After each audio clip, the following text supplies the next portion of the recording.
بسم الله الرحمن الرحيم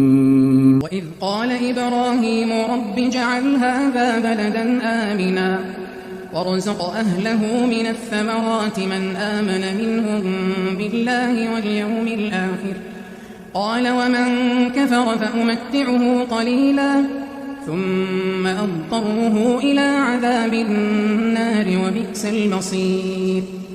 وإذ يرفع إبراهيم القواعد من البيت وإسماعيل ربنا تقبل منا إنك أنت السميع العليم ربنا وجعلنا مسلمين لك ومن ذريتنا أمة مسلمة لك وأرنا مناسكنا وتب علينا إنك أنت التواب الرحيم.